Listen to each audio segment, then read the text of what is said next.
ಕೇಂದ್ರ ಗೃಹ ಮಂತ್ರಿ ಅಮಿತ್ ಶಾ ಹೇಳಿಕೆ ಖಂಡಿಸಿ ಬೃಹತ್ ಪ್ರತಿಭಟನೆ. ಕಂಪ್ಲಿ ಬಂದ್ ಹಿನ್ನೆಲೆ ಅಂಗಡಿ ಮುಂಗಟ್ಟುಗಳು ಕ್ಲೋಸ್. ಸಂವಿಧಾನ ಸಂರಕ್ಷಣಾ ಮಹಾ ಒಕ್ಕೂಟದ ಕರೆಗೆ ಸಂಪೂರ್ಣ ಬೆಂಬಲ.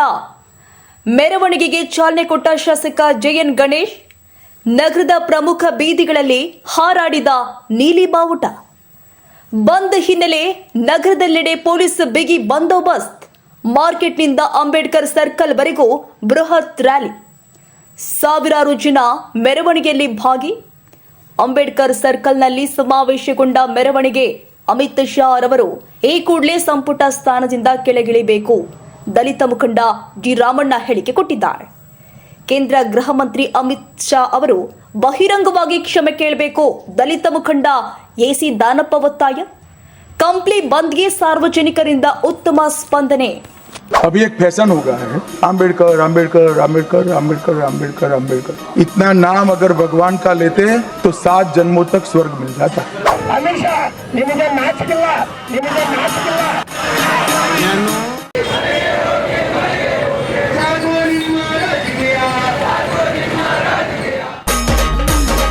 ಅಂಬೇಡ್ಕರ್ ಅಂತ ಏನ್ ಬರ್ತಾರ, ಪೊಲೀಸರು ಬರ್ತಾರ.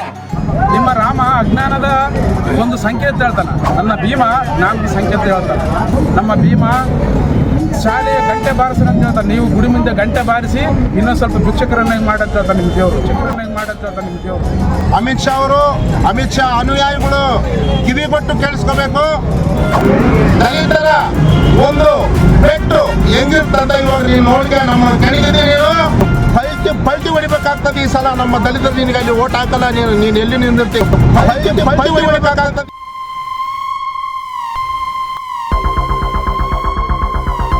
आम्बेडकर आम्बेडकर आम्बेडकर आम्बेडकर आम्बेडकर आम्बेडकर।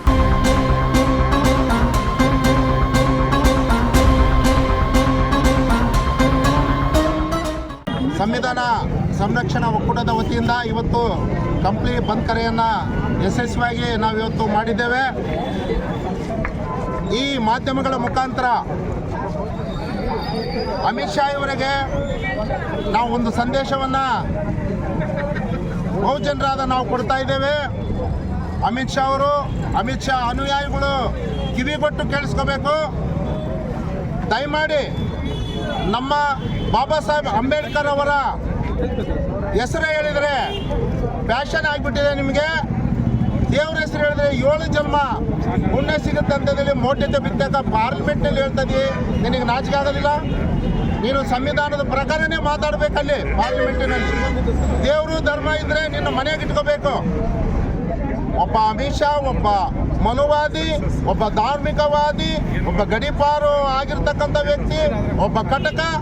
ಅವರು ನಮ್ಮ ಪ್ರಪಂಚದ ನಾಲೆಡ್ಜ್ ವ್ಯಕ್ತಿ ಆಗಿರ್ತಕ್ಕಂಥ ಅಂಬೇಡ್ಕರ್ ಬಗ್ಗೆ ನೀನು ಹಿಂಗೆ ಮಾತಾಡ್ತೀವಿ ಅಂತಂದರೆ ನಮಗೆ ಎಷ್ಟು ತೊಂದರೆ ಆಗಬಹುದು, ತಕರಾರು ಆಗ್ಬೋದು. ನಿಮಗೆ ದಲಿತರು ಓಟ್ ಬೇಕಾಗಿಲ್ಲ. ನಿಮಗೆ ನಮ್ಮ ದಲಿತರನ್ನೇ ಜೈ ಶ್ರೀರಾಮ್ ಅಂತ ಕೂಗಿಸ್ತಕ್ಕಂಥ ವ್ಯವಸ್ಥೆಯನ್ನು ನೀವು ತರಬೇಕಂತ ನೋಡ್ತಾ ಇದ್ದೀರಿ. ಆಗೋದಿಲ್ಲ. ಇವತ್ತು ನಾವೆಲ್ಲ ವಿದ್ಯಾವಂತರಾಗ್ತದೆ. ಅಮಿತ್ ಶಾ ಅವರೇ, ನೀವು ರಾಜೀನಾಮೆ ಕೊಡೋವರಿಗೆ ನಾವು ಬಿಡೋದಿಲ್ಲ. ನಮ್ಮ ದಲಿತ ಸಂಘಟನೆಗಳು ಇವತ್ತು ರಾಜ್ಯದಲ್ಲಿ, ರಾಷ್ಟ್ರದಲ್ಲಿ ಮತ್ತು ಜಿಲ್ಲೆಗಳಲ್ಲಿ ಪ್ರತಿ ಹಂತವಾಗಿ ಹೋರಾಟ ಮಾಡ್ತಾ ಇದ್ದೇವೆ. ದಲಿತರ ಒಂದು ಪೆಟ್ಟು ಹೆಂಗಿರ್ತಂತ ಇವಾಗ ನೀನು ನೋಡಿಕೆ ನಮ್ಮನ್ನು ಕೆಣಕಿದ್ದಿ. ನೀನು ನೋಡಿಕೆ ಇನ್ನು ಮೇಲೆ ನಿನಗೆ ಯಾವುದೇ ರೀತಿಯ ಮಿನಿಸ್ಟರ್ ಚಾನ್ಸ್ ಕೂಡ ಕೊಡಲಿಕ್ಕೆ ನಾವು ಸಿದ್ಧರಿಲ್ಲ. ಅದೇ ರೀತಿ ನಮ್ಮ ದಲಿತರ ಓಟ್ಗಳನ್ನು ನೀನು ಅಲ್ಲಿ ಪಡಿಬೇಕಾದ್ರೆ ಈ ಸಲ ನೀನು ಪಲ್ಟಿ ಹೊಡಿಬೇಕಾಗ್ತದೆ. ಈ ಸಲ ನಮ್ಮ ದಲಿತರು ನಿನಗೆ ಅಲ್ಲಿ ಓಟ್ ಹಾಕಲ್ಲ. ನೀನು ಎಲ್ಲಿ ನಿಂದಿರ್ತಿ, ಗಾಂಧಿನಗರನೋ ಇನ್ಯಾವುದೋ ನಗರನೋ, ದಲಿತರು ಓಟ್ ಹಾಕಲ್ಲ. ಈ ನಿಟ್ಟಿನಲ್ಲಿ ಈ ಮಾಧ್ಯಮದ ಮುಖಾಂತರ ಮತ್ತೊಮ್ಮೆ ಅಮಿತ್ ಶಾ ಬಗ್ಗೆ ಹೇಳ್ತಾ ಇದ್ದೀನಿ, ರಾಜೀನಾಮೆ ಕೊಟ್ಟು ಮನೆಗೆ ಹೋಗ್ತಾ ಇದ್ರೆ ನಾವು ಕಂಪ್ಲಿ ಬಂದ್ ಮಾಡಿದ್ದೀವಿ, ಇನ್ನು ಹಂತವಾಗಿ ಮಾಡ್ತೀವಿ ಅಂತೇಳಿ ಈ ಮಾಧ್ಯಮದ ಮುಖಾಂತರ ನಾವು ಹೇಳಕ್ಕೆ ಇಷ್ಟಪಡ್ತೀವಿ. ಅದೇ ರೀತಿ ಆ ಪಾರ್ಟಿಯಲ್ಲಿ ಇರ್ತಕ್ಕಂಥ ಕೆಲವು ಈ ಗೋಮುಖ ವ್ಯಾಘ್ರಗಳು ಏನಿದ್ದೀರಿ, ನಾವು ದಲಿತ ನಾಯಕರಂತಂದೇಳಿ ಆ ಪಾರ್ಟಿಯಲ್ಲಿ ನೀವು ಮಿನಿಸ್ಟರ್ಗಳಾಗಿರಿ, MLAಗಳಾಗಿರಿ, MP ಗಳಾಗಿದ್ದೀರಲ್ಲ, ಅದರಲ್ಲಿ ಕೆಲವು ಹೆಸರುಗಳನ್ನು ನಾನು ಹೇಳಕ್ಕೆ ಇಷ್ಟಪಡ್ತೀನಿ. ಗೋವಿಂದರಾಜ್ ಕಾರಜೋಳ್, ಮತ್ತು ಚಲವಾದಿ ನಾರಾಯಣ ಸ್ವಾಮಿ, ರಮೇಶ್ ಜಿಗಜಿಣಗಿ, ನಾರಾಯಣ ಸ್ವಾಮಿ ಚಿತ್ರದುರ್ಗ. ಎಲ್ಲಿದ್ದೀರಪ್ಪ ನೀವು? ಅಂಬೇಡ್ಕರ್ಗೆ ಅವಮಾನ ಆದರೂ ಕೂಡ ನೀವು ಸುಮ್ಮನೆ ಇದ್ದೀರಿ ಅಂತಂದರೆ ನಿಮ್ಗೆ ಅಧಿಕಾರ ಬೇಕು. ಅಂಬೇಡ್ಕರ್ ಬೇಡಲ್ಲ. ಆಗಲಿ ಮುಂದಿನ ದಿನಮಾನಗಳಲ್ಲಿ ನಿಮಗೆ ಮುಂದಿನ ದಿನಮಾನಗಳೇ ಇದೇ ದಲಿತರು ನಿಮಗೆ ಪಾಠವನ್ನು ಕಲಿಸ್ತಾರೆ, ನಿಮಗೆ ಮನೆಗೆ ಕಳಿಸ್ತಾರೆ. ಈ ನಿಟ್ಟಿನಲ್ಲಿ ನಾವೆಲ್ಲ ದಲಿತರು ಆ ನಿಟ್ಟಿನಲ್ಲಿ ಕೆಲಸ ಮಾಡಬೇಕಂತ ಹೇಳ್ತಾ ಈ 2 ಮಾತುಗಳನ್ನು ಮುಗಿಸ್ತಾ ಇದ್ದೀನಿ. ಇವತ್ತು ಸಂಪೂರ್ಣ ಬಂಧು ಕಾರ್ಯಕ್ರಮವನ್ನು ಹಮ್ಮಿಕೊಂಡಿದ್ದೇವೆ. ಕಾರಣ ಇಷ್ಟೇ, ಕೇಂದ್ರದ ಸಚಿವರಾಗಿರ್ತಕ್ಕಂಥ ಅಮಿತ್ ಶಾ ಅವರು ಭಾರತದ ಹೃದಯ ಭಾಗವಾಗಿರ್ತಕ್ಕಂಥ ಪಾರ್ಲಿಮೆಂಟಿನಲ್ಲಿ ರಾಜ್ಯಸಭೆಯಲ್ಲಿ ಒಂದು ವಿಶೇಷ ಪ್ರಸ್ತಾವನೆ ಮಾಡುತ್ತಾ ಅಂಬೇಡ್ಕರ್ ಅಂತ ಅನ್ನುವ ಹೆಸರು ಫ್ಯಾಷನ್ ಆಗಿಬಿಟ್ಟಿದೆ. ನೀವು ಅದರ ಬದಲು ರಾಮನ ಹೆಸರು ಹೇಳಿದರೆ 7 ಜನ್ಮದ ಪುಣ್ಯ ಬರ್ತಿತ್ತು ಅಂತಂದು ಹೇಳ್ತಾರೆ. ಮಾನ್ಯ ಅಮಿತ್ ಶಾ ಅವರೇ, ನಿಮ್ಮ ರಾಮ ಏನು ಹೇಳ್ತಾನೆ ಹೇಳ್ರಿ ನನಗೆ. ನಿಮ್ಮ ರಾಮ ಅಜ್ಞಾನದ ಒಂದು ಸಂಕೇತ ಹೇಳ್ತಾನೆ, ನನ್ನ ಭೀಮ ಜ್ಞಾನದ ಸಂಕೇತ ಹೇಳ್ತಾನೆ. ನನ್ನ ಭೀಮ ಸರ್ವಜನ ಸುಖಿ ಭವ ಅಂತ ಹೇಳ್ತಾರೆ. ನಿಮ್ಮ ರಾಮ ಅವರು ಬೇರೆ ಇವರು ಬೇರೆ ಅಸ್ಪೃಶ್ಯರು ವರ್ಣಭೇದ ಮಾಡ್ತಾರೆ. ಇದಕ್ಕೆ ನಮಗೆ ಇದಿದೆ. ನೀವು ಈ ದೇಶದ ಸಂವಿಧಾನದ ಅಡಿಯಲ್ಲಿ, ಭಾರತದ ಸಂವಿಧಾನದ ಅಡಿಯಲ್ಲಿ, ಬಾಬಾ ಸಾಹೇಬರು ಬರ್ಕೊಟ್ಟಿರ್ತಕ್ಕಂಥ ಸಂವಿಧಾನದ ಅಡಿಯಲ್ಲಿ ಪ್ರಮಾಣ ವಚನ ಘೋಷಣೆ ಮಾಡಿ ಇವತ್ತು ಬಾಬಾ ಸಾಹೇಬ್ ಅಂಬೇಡ್ಕರ್ ಅವರ ಬಗ್ಗೆ ಅವಹೇಳನಕಾರವಾಗಿ ಮಾತಾಡ್ತಾ ಇದ್ದೀರಿ ಅಂದರೆ ನಿಮ್ಮ ಮನುವಾದ ಎಷ್ಟಿದೆ? ನಿಮ್ಮ ಮನು ಸಂಸ್ಕೃತಿಯನ್ನು ಈ ದೇಶದಲ್ಲಿ ಜಾರಿ ಮಾಡಿ ಮತ್ತೆ ಈ ಹಿಂದಿತ್ತಲ್ಲ ಪರಕೆ ವ್ಯವಸ್ಥೆ ತರಬೇಕಂತ ಮಾಡಿದ್ದೀರಾ? ಅದು ಸುಳ್ಳು. ನಾವು ಎಚ್ಚೆತ್ತುಕೊಂಡಿದ್ದೀವಿ. ದಲಿತರು, ಹಿಂದುಳಿದವರು, ಅಲ್ಪಸಂಖ್ಯಾತರು, 140 ಕೋಟಿ ಜನ ನಾವು ಎಚ್ಚೆತ್ತುಕೊಂಡಿದ್ದೇವೆ. ನೀವು ಕೇವಲ 3% ಇರೋರು ನಮ್ಮನ್ನು ಆಳ್ತಾ ಇದ್ದೀರ ಅಂತಂದರೆ ಅದಕ್ಕೆ ನಮ್ಮ ದೌರ್ಬಲ್ಯ. ಯಾಕಂತಂದರೆ ಈ ಹಿಂದೆ ದನ ಮೇಸಕ್ಕೆ ಬಂದಿರತಕ್ಕಂಥ ನೀವು ಹಿಂದೆ ಮಧ್ಯ ಪ್ರಾಂತ್ಯದಿಂದ ದನ ಮೇಸಕ್ಕೆ ಬಂದು ನಮ್ಮ ಹಿರಿಯರಾಗಿರ್ತಕ್ಕಂಥ ಹಿರಿಯ ಪೂಜ್ಯರಿಗೆ ಹೆಣ್ಣು ಒಂದು ಆಸೆ ತೋರಿಸಿ ನಮ್ಮ ದೇಶವನ್ನು ಕಬಳಿಸಿದ್ದೀರಿ. ಇದೇ ರೀತಿ ನೀವು ಮಾಡಿ ನಮ್ಮ ಅಂಬೇಡ್ಕರ್ರನ್ನು ಕೂಡ ಸಹ ನೀವು ಮುಗಿಸಿದ್ದೀರಿ, ನಮಗೆ ಗೊತ್ತಿದೆ. ಆದರೆ ನೀವು ಈ ಮೋಸದ ಆಟ ನಡೆಯೋದಿಲ್ಲ. ನೀವು ಈ ರೀತಿ ಏನಾದರೂ ಅಂದ್ಕೊಂಡು ಈ ದೇಶನ ವಿಭಜನೆ ಮಾಡಬೇಕಂತ ಅಂದ್ಕೊಂಡಿದ್ರೆ ನಿಮ್ಮ ಕನಸಿನ ಮಾತು. ನಾವು ಎಚ್ಚೆತ್ತುಕೊಂಡಿದ್ದೇವೆ. ನಿಮ್ಮನ್ನು ನಾವು ಓಡಿಸುವ ಮೊದಲೇ ನೀವು ಇದ್ದಂಗೆ ನಿಮ್ಮ ಮಧ್ಯ ಪ್ರಾಂತ್ಯಕ್ಕೆ ನೀವು ಹೋಗ್ಬಿಡಿ. ಯಾಕಂದರೆ ನಮ್ಮ ದೇಶ ಇದು ನಮ್ಮದು. ನಮ್ಮ ಮೂಲ ನಿವಾಸಿಗಳು ಈ ಭಾರತವನ್ನು 2900 ವರ್ಷಗಳ ಕಾಲದಿಂದಲೂ 5000 ವರ್ಷಗಳ ಹಿಂದಿನಿಂದಲೂ ಈ ಭಾರತವನ್ನು ಭರತಖಂಡವಾಗಿ ಆಳ್ತಾ ಇದ್ದಂಥ ಈ ನಮ್ಮ ಸಮೃದ್ಧಿ ರಾಷ್ಟ್ರ, ನೀವು ಏನೋ ಒಂದು ಮೋಸದಿಂದ ಬಂದು ನಮ್ಮಲ್ಲಿ ಬಂದು ಇವತ್ತು ದೇಶದ ಚುಕ್ಕಾಣಿ ಹಿಡಿದು ನಮಗೆ ವಂಚನೆ ಮಾಡ್ತಾ ಇದ್ದೀರಿ. ನಮ್ಮ ಭೀಮ ಏನು ಹೇಳ್ತದಾನ, ನಮ್ಮ ಭೀಮ ಶಾಲೆಯ ಗಂಟೆ ಬಾರಿಸ್ರಿ ಅಂತ ಹೇಳ್ತಾರೆ. ನೀವು ಗುಡಿ ಮುಂದೆ ಗಂಟೆ ಬಾರಿಸಿ ಇನ್ನೊಂದು ಸ್ವಲ್ಪ ಭಿಕ್ಷಕರನ್ನಾಗಿ ಮಾಡಿ ಅಂತ ಹೇಳ್ತಾರೆ ನಿಮ್ಮ ದೇವರು ಏನು ಹೇಳ್ತಾನೆ? ರಾಮ ಹಿಂದಿನ ತಗೊಂಡು ವಾಲಿನ ಕೊಲ್ಲಿಸಿ ಬೆನ್ನಿಗೆ ಚೂರಿ ಹಾಕ್ತಾನೆ. ನನ್ನ ಭೀಮ ಹಿಂದೆ ಬೆನ್ನಿಗೆ ನಿಂತು ರಾಮದ ಸಂಕೇತವನ್ನು ಹೇಳ್ತಾನೆ. ನಿಮ್ಮ ರಾಮ ಏನು ಹೇಳ್ತಾನೆ? ಹೆಂಡತಿಯನ್ನು ಸಂಶಯಪಡಿಸಿ ಬೆಂಕಿ ಸುರಿತಾನೆ. ಆದರೆ ನಮ್ಮ ಭೀಮ ಜ್ಞಾನದ ಸಂಕೇತವನ್ನು ಹಂಚಿಸಿ ಈ ದೇಶದ ರಾಷ್ಟ್ರಪತಿ, ಪ್ರಧಾನಮಂತ್ರಿ, ಮುಖ್ಯಮಂತ್ರಿ, ವಿಧಾನಸಭಾ ಸದಸ್ಯರ ಮಂತ್ರಿಗಳನ್ನಾಗಿ ಮಾಡ್ತಾನೆ. ನನ್ನ ಭೀಮಗೂ ನಿನ್ನ ರಾಮನಿಗೂ ನಿನ್ನ ಮನುಸ್ಮೃತಿಗೂ ಲಾಟ್ ಆಫ್ ಡಿಫ್ರೆನ್ಸ್ ಇದೆ. ಮಿಸ್ಟರ್ ಅಮಿತ್ ಶಾ ಅವರೇ, ನೀವು ಈ ಆರ್ಯ ಸಂಸ್ಕೃತಿಯನ್ನು ಬಿಡ್ರಿ. ನೀವು ದುಡಿಲಾರದೆ ಬದುಕುವುದನ್ನು ಬಿಡ್ರಿ. ನೀವು ಒಡೆದಾಡುವ ನೀತಿಯನ್ನು ಬಿಡ್ರಿ. ನಾವು ಎಚ್ಚೆತ್ತುಕೊಂಡಿದ್ದೀವಿ. ನಾವು ಈಗಾಗಲೇ ಜಾಗೃತರಾಗಿದ್ದೀವಿ. ನಿಮ್ಮ ಆಟ ನಡೆಯೋದಿಲ್ಲ. ಈಗ ಕೂಡಲೇ ನೀವು ಈ ರಾಜೀನಾಮೆ ಕೊಡಬೇಕು. ತಕ್ಷಣವೇ ಈ ದೇಶದ ಜನತೆ ಕ್ಷಮೆ ಕೇಳಬೇಕು. ಇಲ್ಲ ಅಂದರೆ ದಲಿತರು, ಅಲ್ಪಸಂಖ್ಯಾತರು, ಹಿಂದುಳಿದರು ನಾವು ಇನ್ನೂ ಉಗ್ರವಾದಂಥ ಹೋರಾಟ ಮಾಡಿ ನಿಮ್ಮನ್ನು ಚೀಮಾರಿ ಮಾಡಿ ಗಡಿಪಾರು ಮಾಡಿಸುವಂಥ ವ್ಯವಸ್ಥೆ ದೂರಲ್ಲ ಅಂತ ಹೇಳ್ತಾ ನನಗೆ ಮಾತನಾಡಲು ಅವಕಾಶ. ಮಹಾತ್ಮ ಗಾಂಧಿ ಒಂದ್ಸಲ ಅಂಬೇಡ್ಕರ್ ಅವರಿಗೆ ಯಾವಾಗಲೂ ಬರೋ ಸಂವಿಧಾನ ಅಂತದೆ. ಸಂವಿಧಾನದಾಗ ಏನೈತೆ? ದೇವರು ಎಲ್ಲರಿಗೂ ಒಬ್ಬನೇ, ಅವನು ಎಲ್ಲರಿಗೆ ಒಳ್ಳೇದು ಮಾಡ್ತಾನೆ ಅಂತೇಳಿ ಅಂಬೇಡ್ಕರ್ ಮಹಾತ್ಮ ಗಾಂಧಿ ಅಂಬೇಡ್ಕರ್ಗೆ ಹೇಳ್ತಾನೆ. ಆಗ ಅಂಬೇಡ್ಕರ್ ಏನು ಹೇಳ್ತಾನ? ಆಯ್ತಪ್ಪ, ಇನ್ನು ದೇವ್ರ ನಂಬಿಕೆ ಇಲ್ಲಂದಿಲ್ಲ, ನಿಮ್ಮ ದೇವ್ರನ್ನ ಕರೆಸಿ ಭೂತ ಅಂತ ದೇವತೆ ಅಂತ ಕರಿತೀರಲ್ಲ, ನಮ್ಮ ಎಲ್ಲ ಜನಗಳಿಗೆ ಭೂಮಿ ಕೊಡಿಸು. ಆಮೇಲೆ ಲಕ್ಷ್ಮಿ ಅಂತ ಕರಿತೀಯಲ್ಲ, ಎಲ್ಲರಿಗೆ ಲಕ್ಷ್ಮಿಯನ್ನ ಮನೆಯೊಳಗ ತುಂಬಿಸು. ಆಮೇಲೆ ಸರಸ್ವತಿ ಅಂತ ಕರಿಯಲ್ಲ, ಆ ಸರಸ್ವತಿ ಎಲ್ಲರಲ್ಲಿ ಜ್ಞಾನ ತುಂಬಿಸು. ಎಲ್ಲರ ಮನೆಯಲ್ಲಿ ಜ್ಞಾನ ತುಂಬಿಸು, ಎಜುಕೇಶನ್ ಮಾಡಿಸು. ಅವತ್ತು ನಾನು ಸಂವಿಧಾನ ಬರೆಯಲ್ಲ. ಯಾವ ಜನ್ಮದಲ್ಲಿ ಎಲ್ಲವನ್ನು ನಿಮ್ಮ ದೇವರು ಕೊಟ್ಟಿದ್ರೆ ನಾನು ಯಾಕೆ ಸಂವಿಧಾನ ಬರೆಯಕ್ ಹೋಗ್ಲಿ? ನಾನು ಯಾಕೆ ಈ ಜನ್ಮಗಳ ಸಲ ಬರಲಿ? ನಿಮ್ಮ ದೇವರುಗಳು ಯಾವನ್ನು ನಮಗೆ ಕೊಡೋದಿಲ್ಲ. ನಮ್ಮನ್ನ ತುಡಿತಕ್ಕಂಥ ಶೀತ ಪದ್ಧತಿ ಮಾಡ್ಕೊಂಡ್ರಿ, ಅಂಡ ಇರೋದನ್ನ ಅಂಡ ಕಸ್ಕೊಂಡ್ರಿ, ಬಟ್ಟೆ ಉಡೋದನ್ನ ಬಟ್ಟೆ ಕಸ್ಕೊಂಡ್ರಿ, ಭೂಮಿ ಇಲ್ಲರಿಗೆ ಭೂಮಿ ಕಸ್ಕೊಂಡ್ರಿ, ಭೂಮಿ ಬಿಟ್ಟಿಲ್ಲ. ಹಂಗಾಗಿ ನಿನ್ನ ದೇವರು ಏನೂ ಮಾಡುವುದಿಲ್ಲ. ಅದು ನಾನು ಜಾಸ್ತಿ. ಅದಕ್ಕಾಗಿ ನಮಗೆ ಸಂವಿಧಾನ ಬೇಕಂತ ಅಂಬೇಡ್ಕರ್ ಹೇಳಿದ. ಈಗ ನಾನು ಒಂದೇನು ಹೇಳ್ತಾ ಇದ್ದೇನೆ ಅಂದ್ರೆ, ಆರೋಗ್ಯವಾಗಿ ಇರ್ಬೇಕಾದ್ರೆ ಮನುಷ್ಯ ಆರೋಗ್ಯವಾಗಿ ಇರ್ಬೇಕಾದ್ರೆ ಡಾಕ್ಟರ್ ಬೇಕು. ಇಡೀ ದೇಶದ ಭ್ರಷ್ಟಾಚಾರ ಕಳೆದ ಪತ್ರಕರ್ತರು ಮೀಡಿಯಾದವ್ರು ಬೇಕು. ಆಮೇಲೆ ನಾವೆಲ್ಲರೂ ವಿದ್ಯಾವಂತರಾಗಕ್ಕೆ ಜ್ಞಾನ ಬೇಕು. ಈ ದೇಶದಲ್ಲಿ ಎಲ್ಲರೂ ಊಟ ಮಾಡಿ ಮನಿಕಮ್ಮಕ್ಕೆ ವಾರದಲ್ಲಿ ಕಟ್ಟಿರ್ಕೊಂಡ ಯೋಗ ಬೇಕು. ಎಲ್ಲರಿಗೂ ಅನ್ನ ನೀಡೋ ರೈತ ಬೇಕು. ಇವು ಎಲ್ಲವಕ್ಕ ಯಾವ್ದು ಬೇಕು? ಸಂವಿಧಾನ ಬೇಕು. ಸಂವಿಧಾನ ಇಲ್ಲದ್ರೆ ಯಾವುದಿಲ್ಲ. ನಿಮ್ಮ ಸಂವಿಧಾನ ಏನು ಕೆಲಸ ಮಾಡಲ್ಲ. ಅಮಿತ್ ಶಾ ನಿಮಗೆ ನಾಚಿಕಿಲ್ಲ. ಯಾಕೆ ನಾಚಿಕಿಲ್ಲ ಅಂದ್ರೆ, ದೇವರು ಎಲ್ಲ ಕೊಡಂದ್ರೆ ನಮ್ಮ ಭಾರತ ದೇಶದಾಗ ಬೆಳ್ಳಿ ಬಂಗಾರ ಒತ್ತರ ಎಲ್ಲರಿಗೆ ಕೊಟ್ಬಿಡು. ಈ ದೇಶದಾಗ ಯಾವುದು ಬೇಡ, ಎಲ್ಲರಿಗೆ ಸಮಾನತೆ ಕೊಟ್ಟಾಗ ಮಾತ್ರ ಈ ದೇಶ ಇದಿರ್ತದೆ. ಅದಕ್ಕಾಗಲಿ ನಾಚಿಕಿಲ್ಲ ನಿಮಗೆ. ಯಾಕಂದ್ರೆ ಸಂವಿಧಾನದಲ್ಲಿ ಗ್ರಾಮ ಪಂಚಾಯತಿ, ತಾಲೂಕ್ ಪಂಚಾಯತಿ, ಜಿಲ್ಲಾ ಪಂಚಾಯತಿ ಮತ್ತು MLA, MP ಮತ್ತು ಗೃಹ ಮಂತ್ರಿ ಆಗಿಲ್ಲ. ಸಂವಿಧಾನ ಅಡಿಯಲ್ಲಿ ಆಗಿ ನಿನ್ನ ದೇವರು ಬಂದು ಯಾವುದನ್ನು ಕೊಟ್ಟಿಲ್ಲ. ಎಲ್ಲವನ್ನು ಅಂಬೇಡ್ಕರ್ ಕೊಟ್ಟಿರ್ತಾನೆ. ಅಂಬೇಡ್ಕರ್ನಿಂದನೇ ಈ ದೇಶ ನಿಲ್ತದೆ. ಇಡೀ ಪ್ರಪಂಚನೇ ಅವ್ರು ನೆತ್ಕೊಂಡಲ್ಲ. ಹಂಗಾಗಿ ನಾನೇನು ಹೇಳ್ತೇನೆ, ಹಿಂದೆ ಅಂಬೇಡ್ಕರ್ ಅವ್ರಿಗೆ ಯಾವುದೇ ರೀತಿ ಅನುಮಾನ ಆಯಿದ್ರು ಕೂಡ, ಅವಮಾನ ಮಾಡಿದ್ರು ಕೂಡ ಇವತ್ತು ಅವ್ರು ಹತ್ಕೊಂಡಾರ. ನೀವು ಇದನ್ನ ಅರ್ಥ ಮಾಡ್ಕೋಬೇಕು. ನಾನು ಹೇಳೋದು, ಹಿಂದೆ ಅಂಬೇಡ್ಕರ್ ಸಾಕಷ್ಟು ಅವಮಾನ ಮಾಡಿದರು. ಅವರೆಲ್ಲ ಹತ್ಕೊಂಡು ಅವಾಗಿನ ಕಾಂಗ್ರೆಸ್ ಬೇರೆ, ಈಗಿನ ಕಾಂಗ್ರೆಸ್ ಅಂದ್ರ ಅದು ಸಂಬಂಧ ಇಲ್ಲ. ಯಾವುದೇ ಪಕ್ಷ ಆಗಲಿ ಅಂಬೇಡ್ಕರ್ ಅವಮಾನ ಮಾಡಿದ್ರೆ ನಾವು ಮುತ್ತಿಗೆ ಹಾಕದೆ, ಅವ್ರನ್ನ ಹೊಡೆಯದೆ, ನಾವು ಹೋರಾಟ ಮಾಡದೆ ನಮ್ಮ ಕೆಲಸ. ಇನ್ನು ಮುಂದೆ ಅಂಬೇಡ್ಕರ್ ಏನೇನಾದ್ರೆ ಪ್ರಾಣಗಳು ಕೊಡೋಕೆ ನಾವು ಸಿದ್ಧತೆ ಇದೀವಿ.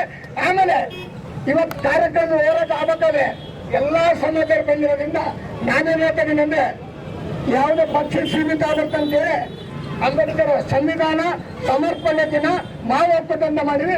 ಇನ್ನು ಕೆಲ ದಿನದಲ್ಲಿ ಎಲ್ಲ ಸಮಾಜರು ಸೇರಿ ಆ ಕಮಿಟಿ ಮಾಡಿ ಮುಂದೆ ಅಂಬೇಡ್ಕರ್ಗೆ ಅವಮಾನ ಆದ್ರೆ ಹೋರಾಟ ಮಾಡ್ಬೇಕು ಅಂತೇಳಿ ಈ ಒಗ್ಗಟ್ಟು ಹೋಗ್ಲಿ. ಹಿಂಗೆ ಇರಲಿ. ಯಾವ ಜಾತಿಯನ್ನ ಯಾರೇ ವರ್ಕ್ ಮಾಡಿದ್ರು ನೀವೇನು ಮಾಡಕ್ ಹೋಗ್ಬೇಡ್ರಿ. ದಯಮಾಡಿ ನಮ್ಮ ಹೋರಾಟಕ್ಕೆ ಬರ್ರಿ. ದಯಮಾಡಿ ನಮ್ಮ ನಮ್ಮ ನಮ್ಮ SC ಸಮಾಜದಲ್ಲಿರ್ತಕ್ಕಂಥವ್ರು, ಸಣ್ಣ ಸಮಾಜದಲ್ಲಿರ್ತಕ್ಕಂಥವ್ರು, ಸಣ್ಣ ಹುಲ್ಗಪ್ಪ ಅಂತ ನೀವೆಲ್ಲರೂ ನೋಡಿರ್ತೀರಿ ಮೋಸ್ಟ್ಲಿ. ಅವ್ರು ಇಲ್ಲಿ ಯಾವುದು ಪಂಚಾಂಗ ಹೇಳ್ತಿದ್ರು. ಆ ಪಂಚಾಂಗ ಹೇಳ್ಬೇಕಾದ್ರೆ ಆ ಪಂಚಾಂಗ ಸಂವಿಧಾನ ಎದು ಕೊಡತ್ತಂತಂದ್ರೆ ಇವತ್ತು ಹೊರಗಡೆ ನಿಂತ್ಕೊಂಡು ಪಂಚಾಂಗ ಹೇಳತ್ತ 2 ಸಾರಿ ಕೌನ್ಸಿಲರ್ ಆಗಿ ಹೊರಗಡೆ ಹೋಗಿದ್ದಾರೆ. ಇದು ಸಂವಿಧಾನ. ಯಾವುದೇ ದೇವಸ್ಥಾನ ಮತ್ತೆ ದೇವಸ್ಥಾನ ಮಂದಿರಗಳಿಗೆ ಕುಂತ್ಕೊಂಡ್ರಪ್ಪ ಅಂದ್ರೆ ಯಾರು ನಮ್ಗೆ ಏನು ಕೊಟ್ಟಿಲ್ಲ. ಆ ನಂಬಿಕೆ ವಿಶ್ವಾಸ ಬಿಟ್ಟ ಮೇಲೆ ಬೇರೆ ಏನಿಲ್ಲ. ಅಂಬೇಡ್ಕರ್ ಅಂಬೇಡ್ಕರ್ ಅಂಬೇಡ್ಕರ್ ಅಂತಂದ್ರೆ ಏನ್ ಬರ್ತಾರ? ಪೊಲೀಸರು ಬರ್ತಾರ. ಅಂಬೇಡ್ಕರ್ ಅಂಬೇಡ್ಕರ್ ಅಂಬೇಡ್ಕರ್ ಅಂದ್ರೆ ಏನ್ ಬರ್ತಾರ? ತಹಸೀಲ್ದಾರ್ ಬರ್ತಾರ. ಅಂಬೇಡ್ಕರ್ ಅಂಬೇಡ್ಕರ್ ಅಂಬೇಡ್ಕರ್ ಅಂತ ಬಂದ್ರ ವಿಎ ಬರ್ತಾರ.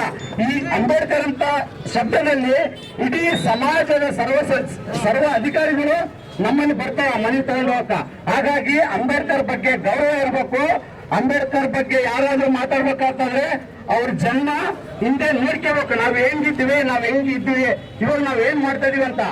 ಅದು ಅಂಬೇಡ್ಕರ್ ಕೊಟ್ಟಿರ್ತಕ್ಕಂಥ ಸಂವಿಧಾನದಲ್ಲಿ ಇವತ್ತು ಮಹಿಳೆಯರು ನಮಗೆ ಓಟ್ ಹಾಕಿ ಗೆಲ್ಸುವಂತ ಹಕ್ಕು ಕೆಲಸ ಅಂಬೇಡ್ಕರ್ ಅವರು ಕೊಟ್ಟಿಲ್ಲ. ಹಿಂದೂ ಕೋಡ್ ಬಿಲ್ ಯಾರು ಜಾರಿಗೆ ತರಲಿಲ್ಲ. ಅಂಬೇಡ್ಕರ್ ಉಪವಾಸ ಸತ್ಯಾಗ್ರಹ ಮಾಡ್ಯಾರ. ಅದಕ್ಕೋಸ್ಕರ ಮಹಿಳೆಯರಿಗೋಸ್ಕರ ಇವತ್ತು ಮಹಿಳೆಯರು ರಾಷ್ಟ್ರಪತಿ ಆಗ್ಬೋದು, ಪ್ರಧಾನಮಂತ್ರಿ ಆಗ್ಬೋದು ಎಂಬುದು ಅಂಬೇಡ್ಕರ್ ಅವರ ಕನಸು. ಇವತ್ತು ಅಂಬೇಡ್ಕರ್ ಅವರ ಕನಸಿನಿಂದ ಇವತ್ತು ಮುರ್ಮು ಅವರು ರಾಷ್ಟ್ರಪತಿ ಆಗಿದ್ದಾರೆ, ಇಂದಿರಾ ಗಾಂಧಿ ಪ್ರಧಾನಮಂತ್ರಿ ಆಗಿದ್ದಾರೆ. ಇಷ್ಟೆಲ್ಲ ಸಂವಿಧಾನ ಮಾಡಿಕೊಟ್ಟಿದೆ ಹೊರತು ಯಾವುದೇ ದೇವಸ್ಥಾನ, ಯಾವುದೇ ಗುಡಿಗುಂಡ ಅಂತಾರ ಅಲ್ರಿ. ಸ್ವಾಮಿ ಬ್ರಾಹ್ಮಣರು ಎಲ್ಲಿದಾರ್ರಿ? ಯಾವುದೋ ಒಂದು ಸಮಾಜ ಅಂತಲ್ಲ. ಬ್ರಾಹ್ಮಣರು ಅಲ್ಪಸಂಖ್ಯಾತರು, ಬಹುಸಂಖ್ಯಾತರು. ನಾವು ಬಹುಸಂಖ್ಯಾತರು. ಅವರು ಅಲ್ರಿ ಅಯ್ಯಪ್ಪ ಸ್ವಾಮಿ ಮಾಲೆ ಏನೇನು ಹಾಕ್ತಿದಾರ? ನೀವೇನು ನೋಡ್ತಾ ಇದ್ರ? ನಮ್ಗೆ ಹಾಕ್ತಾರ್ರಿ ಅವರು. ನೀವು ಹೋಗ್ರಿ ಅಲ್ಲರಿ ನಮ್ಗೆ ಹೇಳ್ತಾರ ಕೂದಲ ಕಟ್ ಮಾಡ್ರಿ, ಇದು ಏನೋ ದರಿದ್ರ ಹೋಗ್ತೈತೆ ಅಂತ ಹೇಳ್ತಾರ. ಅವ್ರು ಏನೇನು ಮಾಡ್ತಾ ಇದಾರ? ಅವ್ರು ಯಾರು ಮಾಡಕ್ಕಿಲ್ಲ. ನಮ್ಗೆಲ್ಲ ಮೂಢನಂಬಿಕೆ ನಮ್ಮ ದೂರ ಬಿಟ್ಟಾರ. ದಯಮಾಡಿ ನಮ್ಮ ಮಕ್ಕಳಿಗೆ ವಿದ್ಯಾಭ್ಯಾಸ ಅಂದ್ರೆ ಎಜುಕೇಶನ್ ಕೊಡೋದ್ರ ಮೂಲಕ ನಮ್ಮ ಅಂಬೇಡ್ಕರ್ ಅವರ ಕನಸು ನಾವು ನೆನ್ಸ್ಬೇಡೋಣ ಅಂತಂದು ಹೇಳ್ತಾ ಇವತ್ತು ಪಾರ್ಲಿಮೆಂಟ್ ಇದೇ ಸಂವಿಧಾನ ಬರೆದಿರ್ತಕ್ಕಂಥ ಬಾಬಾ ಸಾಹೇಬ್ ಅಂಬೇಡ್ಕರ್ ಅಂತ ಬಗ್ಗೆ ನೀವು ಆ ರೀತಿ ಮಾತಾಡ್ತಿದ್ರೆ ನಿಮ್ಗೆ ಏನ್ ಹೇಳ್ಬೇಕು ನಿಮ್ಗೆ ಅರ್ಥ ಆಗ್ತಲ್ಲ.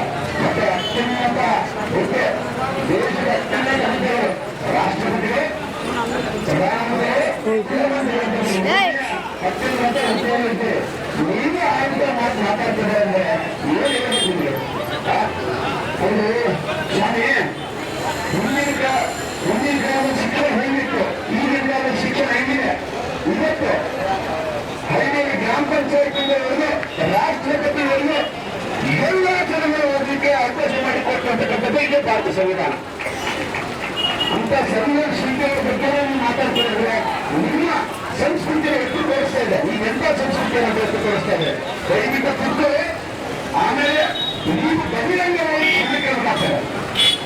ಇದೇ ಸಂಸತ್ತಿನಲ್ಲಿ ರಾಜ್ಯಸಭೆಯಲ್ಲಿ ಆಯ್ತು ಮಾತಾಡೋದು ಶೋಧೆಯಲ್ಲ, ಆಯ್ತು ಮಾತಾಡಬಾರ್ದು. ಸಂವಿಧಾನದ ಪ್ರತಿಯೊಬ್ಬರಿಗೂ ಅವಕಾಶ ಇದೆ, ಪ್ರತಿಯೊಬ್ಬರಿಗೂ ಅವಕಾಶ ಇದೆ. ಈ ಪ್ರಜಾಪ್ರಭುತ್ವದಲ್ಲಿ ರಾಜಕಾರಣಿಗಳು ಮತಗಳ ಪೆಟ್ಟಿಗೆಯಿಂದ ಕಾಯ್ದಿದ್ದರಿಂದಲ್ಲ, ಇಂಥ ಸಂವಿಧಾನ ಕೊಟ್ಟಿರ್ತಕ್ಕಂಥ ಬಾಬಾ ಸಾಹೇಬ್ ಅಂಬೇಡ್ಕರ್ ಬಗ್ಗೆ ಆ ರೀತಿ ಮಾತಾಡ್ತಕ್ಕಂಥದ್ದನ್ನ ನಾವು ಖಂಡಿಸ್ತೇವೆ. ಕೇವಲ ರಾಜೀನಾಮೆ ಕೊಡಬೇಕು, ಹಾಗೆ ಬಂದಂಗೆ ಕ್ಷಮೆಯಾಗಿ ಹೇಳ್ತಾರೆ ಮಾತು ಮುಗಿಸ್ತೇವೆ. ಸಂಸ್ಕಾರ ಕೊಟ್ಟಿರಿ, ಅವರಿಗೆ ಸ್ವಾಗತ ಇದೆ. ನಿಮಗೆ ರಕ್ಷಣೆ ಕೊಡ್ತೀವಿ.